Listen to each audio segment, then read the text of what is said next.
आज हम आपका इंजीनियरिंग मैकेनिक्स में एक नया टॉपिक स्टार्ट करने जा रहे हैं जिसका नाम है फ्रिक्शन।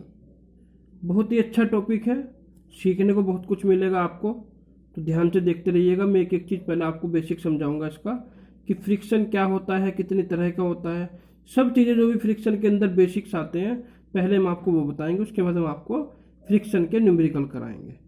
चैनल को आप देखते रहिएगा, वीडियो आपको लगातार मिलती रहेंगी। हमारी कोशिश यही रहती है कि हम ज़्यादा से ज़्यादा न्यूमेरिकल आपको कराएं जिससे कि आपके सभी कॉन्सेप्ट अच्छी तरह से क्लियर हो जाए। तो चैनल को आप सब्सक्राइब कर दीजिएगा जिससे आपको समय समय पर हमारी वीडियोज मिलती रहें। देखिए, सबसे पहले अगर मैं बात करूँगा फ्रिक्शन की कि फ्रिक्शन क्या है, सबसे पहले बात करेंगे कि फ्रिक्शन क्या है। तो देखिए, फ्रिक्शन होता क्या है। देखिए, जब भी कोई बॉडी किसी दूसरी बॉडी के कांटेक्ट में होती है, जब भी कोई बॉडी दूसरी बॉडी के कांटेक्ट में होती है और उस पर हम क्या करते हैं, कोई लोड लगाते हैं, कोई फोर्स लगाते हैं उसे मोशन में लाने के लिए, ठीक है नहीं।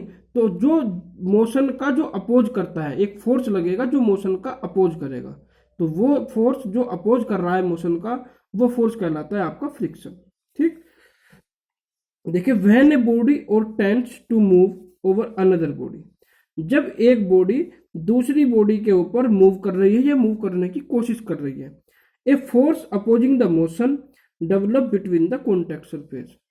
तो एक फोर्स अपोज करेगा किसका, मोशन का, जो कहाँ डेवलप होगा, वो डेवलप होगा आपका बिटवीन दी कॉन्टैक्ट सरफेस, जहां दोनों सरफेस आपकी या दोनों बॉडी आपकी कॉन्टैक्ट में है, उस जगह पर वो फोर्स आपका क्रिएट होगा। ठीक, the force that oppose the movement or to the tendency of movement, वो फोर्स जो अपोज कर रहा है मूवमेंट का या अपोज करने की कोशिश कर रहा है, वो क्या कहलाएगा आपका फ्रिक्शनल फोर्स और सिंपल फ्रिक्शन।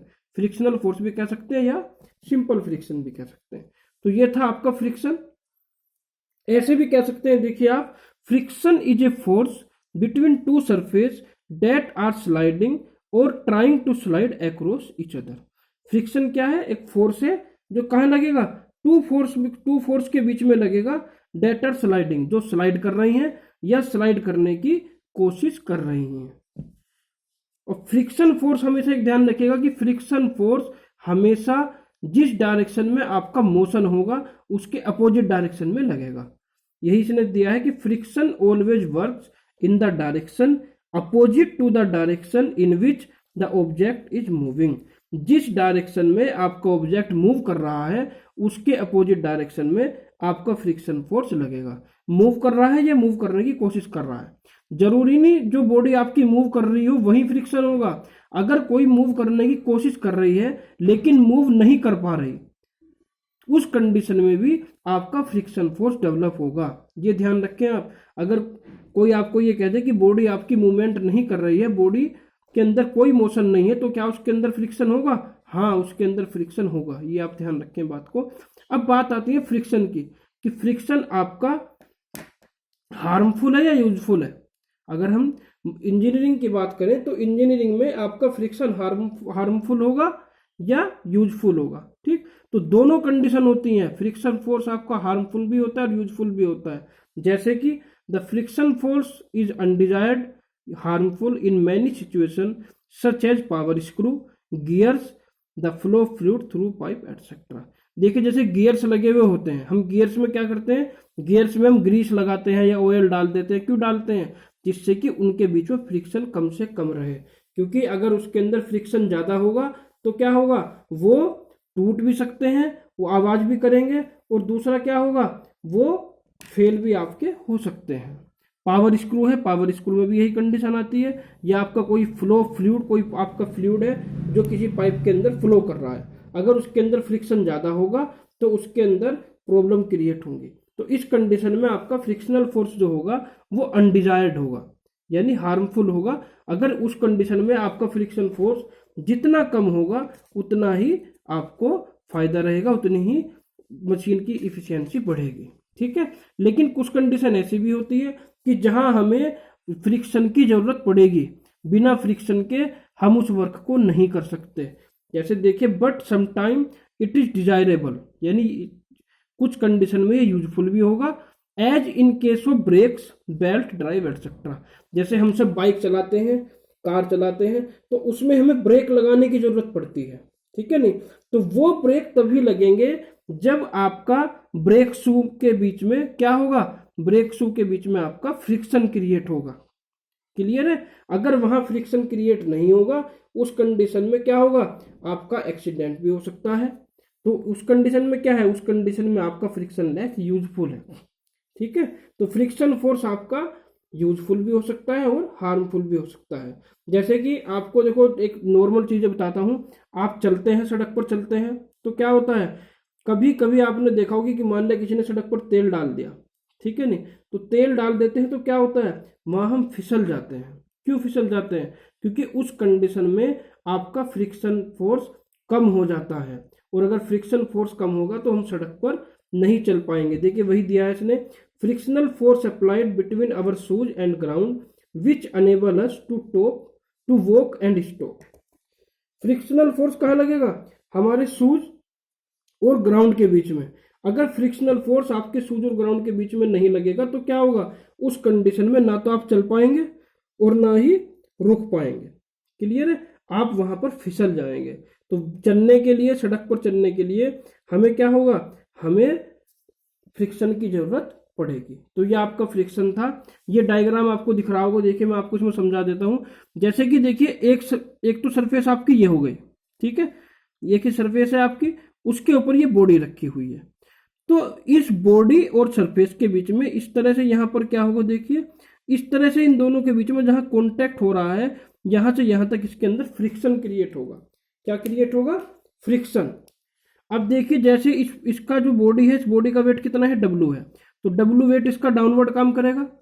अब जब ये डाउनवर्ड W काम करेगा तो जो कॉन्टैक्ट सरफेस होगी, कॉन्टैक्ट सरफेस के 90 डिग्री पर अपवर्ड डायरेक्शन में एक रिएक्शन लगेगी R। हमने आपको बेसिक कंसेप्ट में बताया था कि एक्शन इजल टू रिएक्शन होता है, तो वही है इसके अंदर कि आपकी जो कॉन्टैक्ट सरफेस होगी, कॉन्टैक्ट सरफेस के 90 डिग्री पर आपकी एक रिएक्शन लगेगी R। तो ये ध्यान रखेंगे। ये कोई अप्लाइड फोर्स लगा रहे हैं MP, यानी जिस डायरेक्शन में आपका मोशन लग रहा है उसका क्या मतलब है कि आपका मोशन उसी डायरेक्शन में हो रहा है, ये मोशन की डायरेक्शन है। तो मैंने बताया था फ्रिक्शन फोर्स हमेशा मोशन की अपोजिट डायरेक्शन में लगेगा।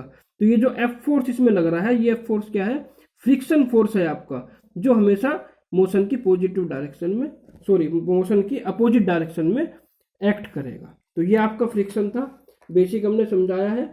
इसे एक बार पढ़ लीजिएगा, इसके नोट्स बनाइएगा तो आपके अच्छे से ये समझ में आ जाएगा। अब आगे चलते हैं। देखिए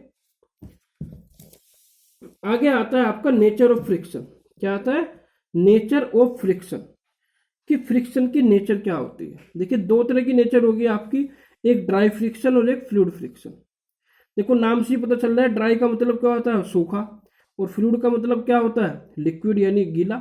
तो ड्राई फ्रिक्शन में क्या होगा, आपकी जो कॉन्टैक्ट सरफेस होगी बॉडी और जो ये नीचे आपका ये ऊपर बॉडी रखी है, नीचे आपका ये प्लेन है, इन दोनों के बीच में जो कॉन्टैक्ट सरफेस होगी, अगर वो ड्राई है तो वो ड्राई फ्रिक्शन कहलाएगा, और उसके बीच में कोई ऑयल की फिल्म बनी हुई है या कोई लिक्विड है उसके बीच में, तो वो आपका फ्लूइड फ्रिक्शन कहलाएगा। देखिए पढ़ लेते हैं इसके अंदर क्या है। देखिए ड्राई फ्रिक्शन की बात करेंगे पहले कि ड्राई फ्रिक्शन क्या है। Dry friction also called Coulomb friction, इसे हम कूलाम्ब फ्रिक्शन भी कहते हैं, ठीक। It develop when the contact surface are dry and there is no lubricating fluid between the contact surface. आपका ड्राई फ्रिक्शन तब डेवलप होगा जब कॉन्टैक्ट सरफेस क्या होगी, आपकी ड्राई होगी, या ये भी कह सकते हैं कि उसके बीच में, दोनों कॉन्टैक्ट सरफेस के बीच में कोई भी लुब्रिकेटिंग फ्लूइड काम नहीं करेगा। उस कंडीशन में हम कह सकते हैं कि इसके अंदर जो फ्रिक्शन क्रिएट होगा वो ड्राई फ्रिक्शन होगा, ठीक है। अब बात करते हैं देखिए फ्लूइड फ्रिक्शन की।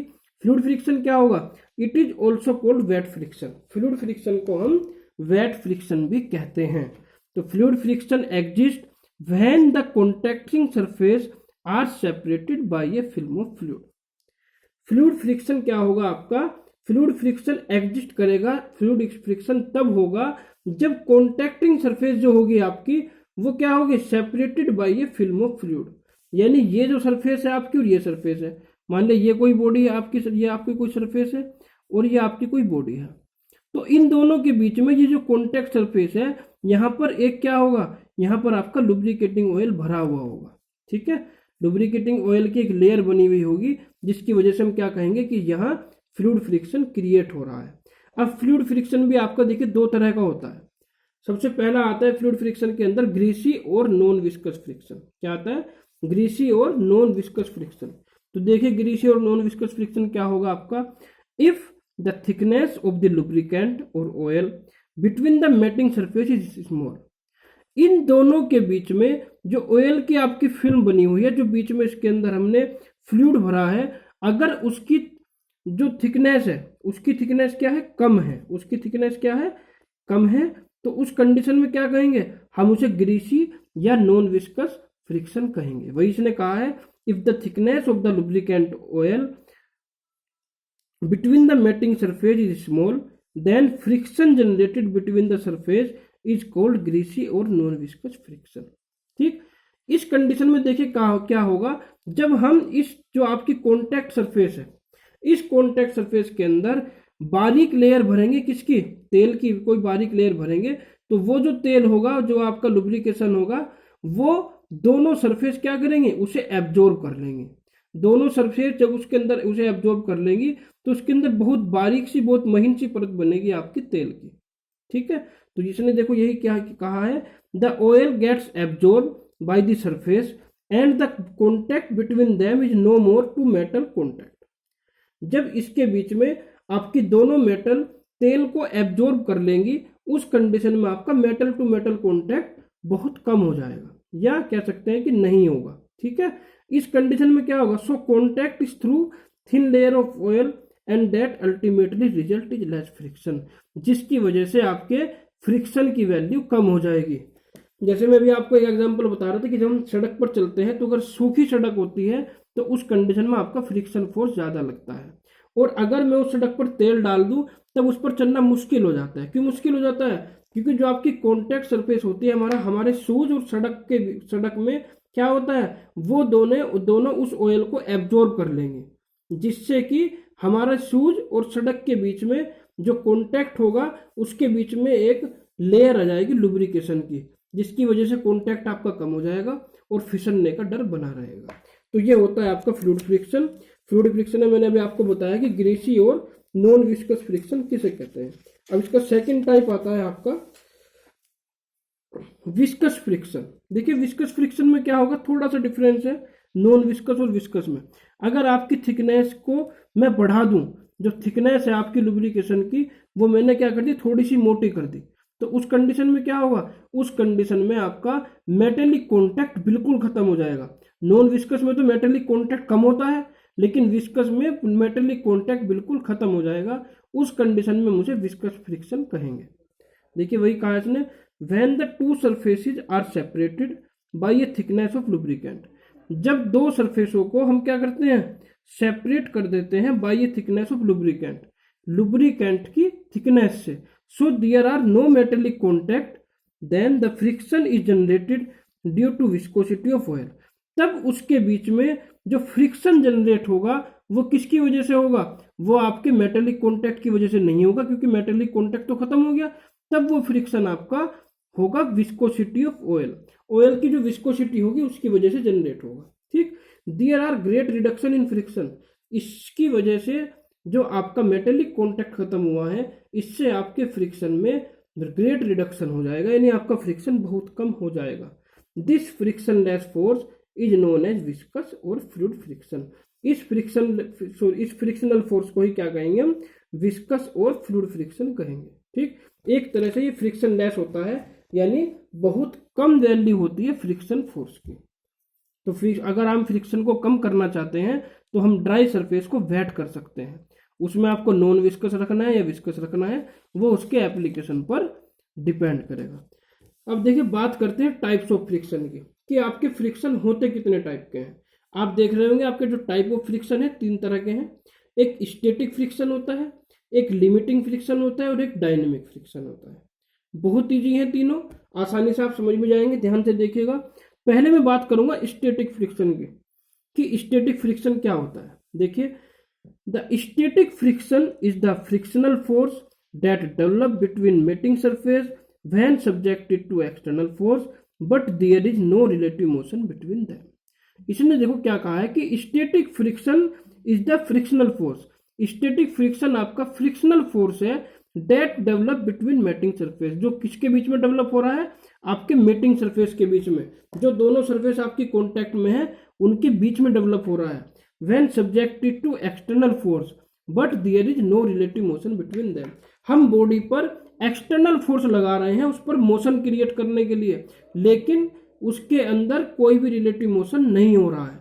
तो उस कंडीशन में हम क्या कहेंगे? उस कंडीशन में हम कहेंगे कि यह आपका स्टैटिक फ्रिक्शन होता है। क्या होता है? Static friction. तो स्टैटिक फ्रिक्शन मैंने क्या बताया आपको कि जब किसी बॉडी पर हम फोर्स अप्लाई करेंगे लेकिन आपकी बॉडी के अंदर मोशन क्रिएट नहीं होगा, उस कंडीशन में आपका जो फ्रिक्शन क्रिएट होगा उसे कहेंगे स्टैटिक फ्रिक्शन। अब देखिए नेक्स्ट आता है लिमिटिंग फ्रिक्शन। लिमिटिंग फ्रिक्शन किसे कहते हैं? देखिए स्टैटिक फ्रिक्शन की जो मैक्सिमम वैल्यू होती है वही आपका लिमिटिंग फ्रिक्शन कहलाता है। स्टैटिक फ्रिक्शन की मैक्सिमम वैल्यू को हम क्या कहते हैं? लिमिटिंग फ्रिक्शन कहते हैं। इस कंडीशन में क्या होता है?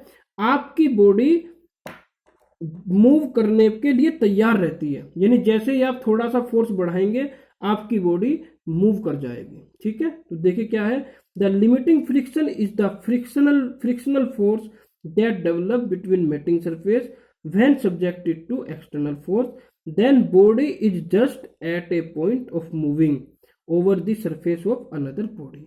ठीक है, वही बात कही है इसने कि limiting friction is the frictional force. Limiting friction आपका फ्रिक्शनल फोर्स होगा जो कहाँ डेवलप होगा? आपकी मेटिंग सरफेस के बीच में, यानी आपके जो कॉन्टेक्ट सरफेस है उसके बीच में डेवलप होगा। When subjected to external force, जब हम उस पर एक्सटर्नल फोर्स लगाएंगे तब हमारी बॉडी क्या होगी? Just a point of moving over the surface of another body. उस पॉइंट पर आपकी जो बॉडी होगी वो दूसरी बॉडी पर मूव करने के लिए तैयार होगी। ठीक है नहीं, यानी उसमें जैसे ही हम थोड़ा सा लोड बढ़ाएंगे, थोड़ा सा एक्सटर्नल फोर्स बढ़ाएंगे, आपकी बॉडी क्या आ जाएगी? मोशन में आ जाएगी। तो उसे कहते हैं लिमिटिंग फ्रिक्शन। तो लिमिटिंग फ्रिक्शन में मैंने भी आपको बताया था कि limiting friction is the maximum value of static friction, यानी जो स्टैटिक फ्रिक्शन की लिमिट होती है, जिस पॉइंट तक आपका स्टैटिक फ्रिक्शन काम करता है, तो वही लिमिट आपकी लिमिटिंग फ्रिक्शन कहलाती है। क्लियर है? तो लिमिटिंग फ्रिक्शन भी एक तरह के स्टैटिक फ्रिक्शन का ही पार्ट है। मैंने इसे अलग इसलिए समझाया है क्योंकि आप जब न्यूमेरिकल करेंगे तब आपको लिमिटिंग फ्रिक्शन बहुत काम देगा। ठीक है, नेक्स्ट बात करते हैं डायनेमिक। देखो नाम से पता चल रहा है डायनेमिक फ्रिक्शन, यानी वो फ्रिक्शन जब किसी बॉडी के अंदर मोशन क्रिएट हो जाएगा, जब क्रिएट होगा उसे कहेंगे डायनेमिक फ्रिक्शन। देखिए समझ लीजिए आप, the dynamic friction is the frictional force that develops between mating surface when subjected to external force and there is relative motion between them। इसने वही कहा है कि डायनेमिक फ्रिक्शन आपका वो फ्रिक्शनल फोर्स है जो किसके बीच में डेवलप होगा? मेटिंग सरफेस के बीच में डेवलप होगा when subjected to external force, और जब हम उस पर एक्सटर्नल फोर्स लगाएंगे there is relative motion between them, तब दोनों बॉडी के बीच में रिलेटिव मोशन होना स्टार्ट हो जाएगा। ठीक है, वो कहलाएगा आपका dynamic friction. The dynamic friction is also known as kinetic friction. Dynamic friction को हम काइनेटिक फ्रिक्शन भी कहते हैं। तो अगर आपसे पूछ ले कि काइनेटिक फ्रिक्शन क्या क्या होता है, तो काइनेटिक फ्रिक्शन भी आपका डायनेमिक फ्रिक्शन ही होता है। ठीक है, तो यही आपको बताना पड़ेगा। देखिए डायग्राम देखेगा आप ध्यान से, इसमें आप समझ जाएंगे। पहले इस डायग्राम की बात करता हूँ। ये आपका कोई हॉरिजॉन्टल प्लेन है, इस हॉरिजॉन्टल प्लेन के ऊपर क्या रखा है? एक ब्लॉक रखा है। इन दोनों सरफेस के बीच में क्या है? देखिए ये रफनेस है। इस रफनेस की वजह से क्या होगा? इस रफनेस की वजह से आपका फ्रिक्शन क्रिएट होगा। ठीक, तो ये ब्लॉक है जिसका वेट W है, तो W वेट आपका नीचे की तरफ काम करेगा। ये कोई P फोर्स है जो इसमें मोशन क्रिएट करने के लिए लगाया हुआ है, यह मोशन क्रिएट करने की कोशिश कर रहा है। तब इसके अंदर फ्रिक्शन फोर्स कहाँ लगेगा? फ्रिक्शन फोर्स आपको यहाँ लगेगा F। क्लियर है? ये आपका P फोर्स हो गया जो अप्लाइड फोर्स अप्लाई कर रहे हैं, और ये F फोर्स हो गया आपका जो आपका फ्रिक्शन है। अब इस P फोर्स और इस F फोर्स में हम क्या बनाएंगे? ग्राफ बनाएंगे, यानी जैसे जैसे आपका P बढ़ेगा ऐसे ऐसे F में क्या चेंज आएगा, ये समझेंगे। तो देखिए इस डायग्राम को आप देखिएगा ध्यान से, बहुत ही अच्छा डायग्राम है, इससे आप पूरे फ्रिक्शन को समझ जाएंगे। ठीक है, देखिए जो एक्स एक्सिस है आपकी, एक्स एक्सिस किसे डिनोट कर रही है? अप्लाइड फोर्स P को, और ये जो वाई एक्सिस है ये किसे डिनोट कर रही है? फ्रिक्शन फोर्स F को। ठीक। तो स्टार्टिंग में क्या होगा, स्टार्टिंग में आपका जो फ्रिक्शन फोर्स होगा वो बिल्कुल लीनियरली इस तरह से बढ़ता चला जाएगा, यानी जैसे जैसे हम पी की वैल्यू बढ़ाएंगे ऐसे ऐसे आपकी एफ की वैल्यू बढ़ती चली जाएगी 45 डिग्री पर। ठीक है, इस कंडीशन में आपकी पी की वैल्यू एफ के बराबर होगी। यहाँ लिखा हुआ देखिए, यहाँ से लेकर आपका ये जो ओ पॉइंट है, ओ से 1 पॉइंट तक, पॉइंट 1 तक आपका क्या होगा, स्टैटिक फ्रिक्शन होगा। ठीक है, जहां F इजगल टू क्या होगा, P होगा, यानी यहां से यहां तक कंडीशन में आपकी बॉडी के अंदर मोशन क्रिएट नहीं होगा। लेकिन जैसे ही 1 पॉइंट पर आप पहुंचेंगे, देखिए 1 पॉइंट पर आपका क्या है, Fs, यानी जहां तक आपका स्टैटिक फ्रिक्शन काम कर रहा है। अब ये जो 1 पॉइंट है आपका, ये है लिमिटिंग फ्रिक्शन, यानी ये स्टैटिक फ्रिक्शन की मैक्सिमम वैल्यू को शो कर रहा है। जैसे ही इस पॉइंट पर हम आएंगे, तो इस पॉइंट पर जैसे ही मैं P की वैल्यू थोड़ी सी बढ़ाऊंगा, आपकी बॉडी किस में आ जाएगी, काइनेटिक फ्रिक्शन में आ जाएगी।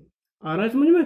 तो जैसे ही मैं इसके यहाँ थोड़ी सी P की वैल्यू बढ़ाऊंगा, तो हल्का सा इसके अंदर ड्रॉप होगा, जो आपका फ्रिक्शन फोर्स होगा वो हल्का सा कम हो जाएगा। क्लियर है? हल्का सा कम हो जाएगा, यानी इसका क्या मतलब है, इसका मतलब यह है कि जैसे ही बॉडी हमारी स्टैटिक से काइनेटिक कंडीशन में आएगी, तो आपके फ्रिक्शन फोर्स की वैल्यू थोड़ी सी कम हो जाएगी। ठीक है, तो आपका एक पॉइंट कहाँ जाएगा, वो 2 पर आ जाएगा, इसे क्या कहेंगे, एफ के, यानी काइनेटिक फ्रिक्शन। फिर आपका इस तरह से आपका ये काइनेटिक फ्रिक्शन लीनियरली चलता रहेगा। अब अगर आप उसकी स्पीड को बढ़ाएंगे, अगर आप उसकी स्पीड को बढ़ाएंगे, मोशन की स्पीड को, तब क्या होगा, तब आपका फ्रिक्शन फोर्स और धीरे धीरे कम होता चला जाएगा। क्लियर है? तो देखिए ये आपका स्टैटिक फ्रिक्शन आ गया, जहां एफ की वैल्यू पी के इक्वल है।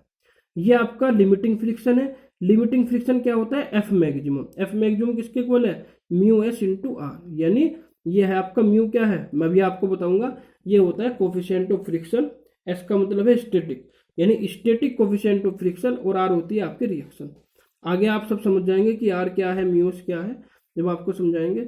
और ये है आपकी देखिए काइनेटिक फ्रिक्शन की वैल्यू, एफ के किसके इक्वल होगा, म्यू के इंटू आर। म्यू के का मतलब क्या है, काइनेटिक कोफिशिएंट ऑफ फ्रिक्शन। ठीक, और ये जो आपका देखिए जो लीनियर लाइन आपकी चल रही थी कांस्टेंट, थोड़ी स्लो डाउन नीचे आ गई। नीचे क्यों आई है, नीचे इसलिए आई है क्योंकि अगर हम स्पीड को बढ़ाएंगे, बढ़ाते चले जाएंगे, तो आपकी फ्रिक्शन की वैल्यू कम हो जाएगी। ये कहलाएगा आपका वेरी हाई स्लाइडिंग वेलोसिटी। अगर हम स्पीड को वेरी हाई कर दें, तो आपकी फ्रिक्शन की वैल्यू स्लाइटली चेंज हो जाएगी। तो इस डायग्राम से देखिए आप तीनों चीजें समझ गए होंगे कि स्टैटिक फ्रिक्शन क्या होता है, काइनेटिक फ्रिक्शन क्या होता है, लिमिटिंग फ्रिक्शन क्या होता है। ठीक है, कोई डाउट ना रहना चाहिए इसमें, आप अच्छी तरह समझ लें इसे। अब बढ़ते हैं आगे। देखिए अब इसके अंदर एक चीज आती है, स्लाइडिंग फ्रिक्शन। क्या आता है, स्लाइडिंग फ्रिक्शन। कि स्लाइडिंग फ्रिक्शन क्या होता है, देखिए स्लाइडिंग फ्रिक्शन क्या है, अगर एक बॉडी दूसरी बॉडी के ऊपर स्लाइड कर रही है, तो उसे स्लाइडिंग फ्रिक्शन कहते हैं। Sliding friction is the friction between two surface when one surface slide over another. ठीक है, स्लाइडिंग फ्रिक्शन क्या है आपका, वो फ्रिक्शन है जब आपकी एक बॉडी दूसरी बॉडी के ऊपर क्या कर रही है, मूव कर रही है या स्लाइड कर रही है, और जब उन दोनों के बीच में जो फ्रिक्शन क्रिएट होगा उसे कहेंगे स्लाइडिंग फ्रिक्शन। जैसे कि आपका देखिए एक इंक्लाइंड प्लेन है फाई एंगल पर, ठीक है, तो उस पर एक ये बॉडी रखी हुई है, ये बॉडी आपकी क्या कर रही है, इस डायरेक्शन में मोशन कर रही है, इस डायरेक्शन में नीचे की ओर स्लाइड कर रही है।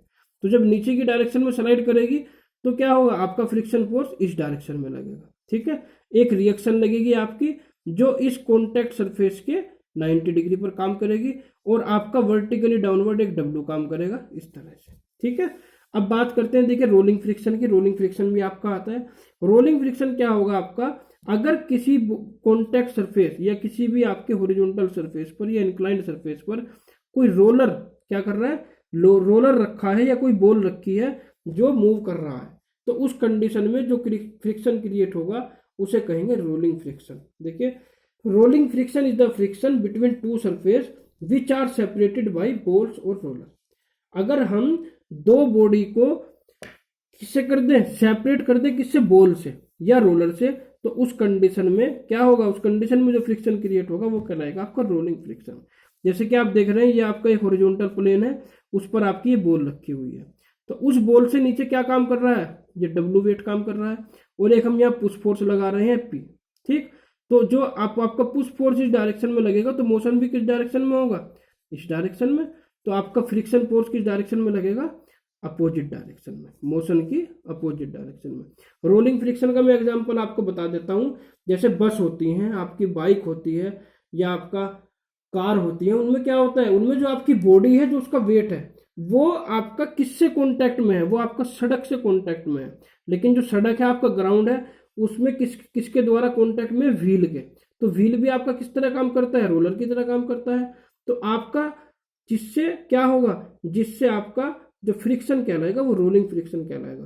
तो जितनी भी ऑटोमोबाइल डिवाइस है आपकी, उसमें जो फ्रिक्शन क्रिएट होता है वो क्या कहलाएगा, आपका रोलिंग फ्रिक्शन। क्लियर है। अब बात करते हैं, देखिए आगे कोफिशिएंट ऑफ फ्रिक्शन के। जैसे मैंने भी आपको बताया था म्यू, ठीक है नहीं। तो अब आप समझिएगा कि म्यू होता क्या है। देखिए कोफिशिएंट ऑफ फ्रिक्शन क्या होता है, it is defined as the ratio of the limiting force of friction F to the normal reaction R between two bodies. It is denoted by the symbol mu. देखिए इस diagram को समझिएगा। मैंने बताया था ये कोई आपका हॉरिजॉन्टल प्लेन है, इसके ऊपर ये बॉडी रखी हुई है। तो बॉडी का वेट नीचे काम करेगा डाउनवर्ड डायरेक्शन में, और जहां आपका कॉन्टैक्ट है पॉइंट पर, जहां आपका कॉन्टैक्ट पॉइंट है, वहां से 90 डिग्री पर एक रिएक्शन लगेगी यार।